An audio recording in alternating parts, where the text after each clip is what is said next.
The 2nd of August 2022.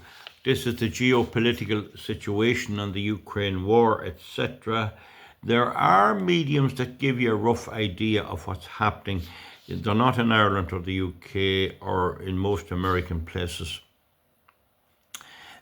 Trump is defunding a lot of the woke media, the left-wing media, both in America and some of them even in Germany were being assisted by US aid. That's all been pulled. There's one big channel going burst in America as it is over this. So Trump is having a great effect. But anyway, I want to talk to you just about the Ukraine.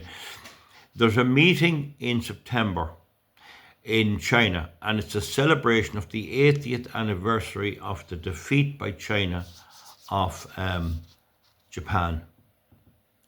Japan invaded China, and one of the reasons was fuel. China had fuel at the time, and Japan was running out. But anyway, they're going to have a big celebration. Putin has committed to go. Of course, the president of China, Xi, will be there. And it looks now, I've said it before, it looks very much like Trump is going to go. Now, that's not clear. I know it might sound strange, but all the moves indicate that he's planning to be there. It's going to be a major event, huge prestige with the Chinese. But I'd say he'd like to be there, and it'll be a chance to get talking. And they'll have management teams to manage the interaction with him and Putin and all of that. But you see, even though Trump goes on the way he is, there is a warm side to him. People kind of like him too. You know, he's not the.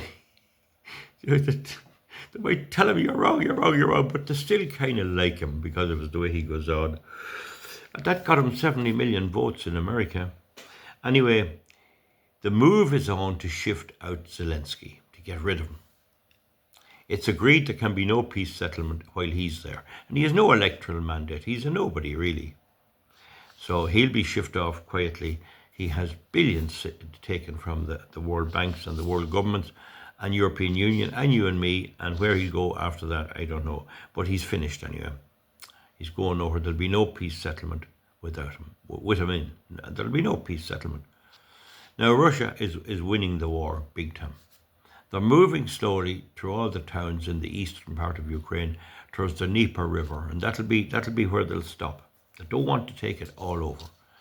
They want to control that, and then when they have that done, there'll be talks. All right. So it's fitting into line a lot. Now, you mightn't get this on any other medium. I have to do a good deal of study to figure this out, but my opinion is corroborated by many very astute analysts.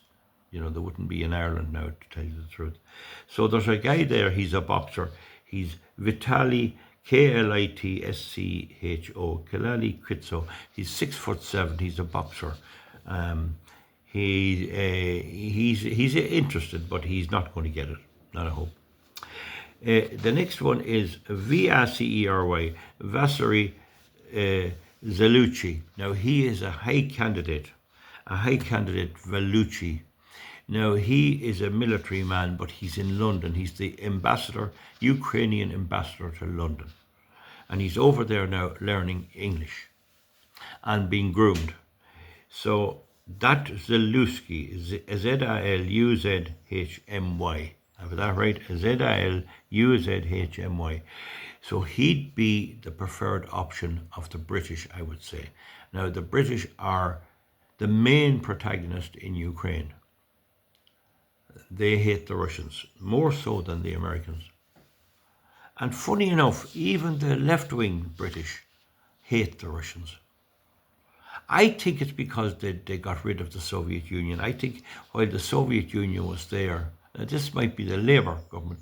The Labour government loved them, but the Conservative didn't. And when the Soviet Union collapsed, neither the Labour nor the Conservatives loved them, the Russians. They don't want a prosperous Russia. So that Zelensky is a name there. He's in London at the moment. Now, another man here is Viktor Medvedchuk. Now, I'm going to spell it for you. Viktor, Victor. Medvedchuk, Medvedchuk. Now, he's the godfather, so there must be religion in Russia of Putin's youngest daughter. So it must be like the Orthodox Church. You know the way we have godparents? I'm a godparent of a few children, and my godmother is still around. So he's Putin's daughter, and he was arrested. And in the trade deals among the prisoners, Putin arranged his exportation to, or movement to Russia. But it's supposed to be that it's the arrest of that guy, Viktor Medvedevich, who'd very much be on Putin's side and would be well lined up for a puppet government in Ukraine. It's supposed to be his arrest that provoked Putin, the last straw, to invade Ukraine.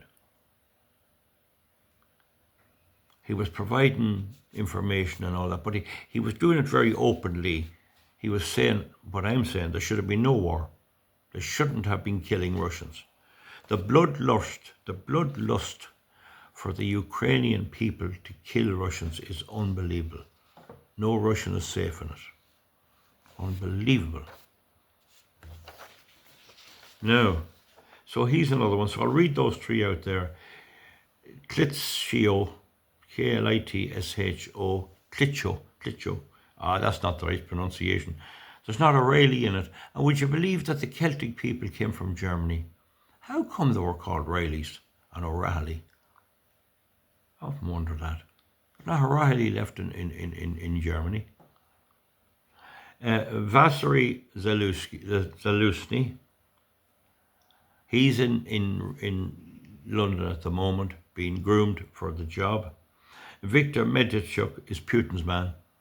He's in Moscow at the moment. And he owns a good few TV stations, and he wasn't giving Zelensky any credit, so they didn't like him. There's a fella called K-Y-R-L-O, Carlo Budonon, head of military intelligence. He's a clever fella. He defeated the Russians a few times, outfoxed them. Carlo B-U-D-A-N-O-U. He's the head of intelligence. I don't know, just bear him in mind. And then there's Pedro Poroshenko, Poroshenko, and he was the president from the 2014 Maidan coup to 2019. He was the president of Ukraine. Now, he said he'd only take the job if peace is restored. Right? So he'd have the experience there. But again, he was the one who refused. Well, it was just on the time he took over. I'm saying this now guardedly. He refused to allow the police to save the Russians that were being burnt alive. When the Ukrainians was on a spree of killing Russians and putting them to the sword and killing them, he could have had it stopped, but he wouldn't. Now, there was some of this happened before he took over, just to be fair to him. Right, so there's the people. So I think Medvedevich, I think that fella, it will be Putin's choice. They'll desperately not want him. Zelensky's in London, and just watch out for who they'll be. I'll keep you in touch. It's wearing down now. Russia's really bombing them. They're giving them a hell of a time. There's drones and everything. There's a Pakova. There's a town there, Pakova or something, and they're giving it the drones. But the thing is, the Russians even are afraid to go in on hand-to-hand fighting. If the Ukrainians could get the Russians into a city on hand-to-hand fighting, you could have a bloodbath. It's amazing like that you can take over a country like that and not have to do any hand-to-hand fighting. So it's a slow game. But meanwhile, the European Union has been defeated in the trade talks. They've been made little of. They're afraid of their life that Trump will dump Ukraine. But Trump is not gone off the page. He has ordered 2 nuclear submarines be deployed around the seas around Moscow. Be some crack if they were attacked and sunk. I'm sure the Russians know exactly where they are. Although they won't do that. Be an act of war, you see. An accident could happen. But yeah, he's ordered that. So he's given out stink about this Russia's minister there. I can't think of his name, but he's given out stink about him too, and that he made very inflammatory remarks there of what's going to happen. But the bottom line is for everybody is Russia is winning. Russia has it as good as won. Russia's tactics are common sense and simple. The EU are silly billies, sillies. And the trade deal they're after making is a bit precarious. I mean, even Trump should have realised the idea of stopping all steel into America from the European Union is nuts. Some of the best steel is made, even if it's only to make a particular component or a gun barrel or something. The idea of making them pay 50% tariff on it. And what they'll have to do in the arms manufacturers in the United States, they'll have to pay the 50% tariff, because some of this steel, you can't really make it. It's a big difference in the steel used in a gun, in a barrel of a big tank, and the steel used to put up a building. Not the same stuff at all. Not the same stuff at all. So anyway, that's the story. We'll let you go in 11 minutes there. Zelensky's hardly going to last. And that's the situation. The race will be on for who replaces him, and it could be an outsider.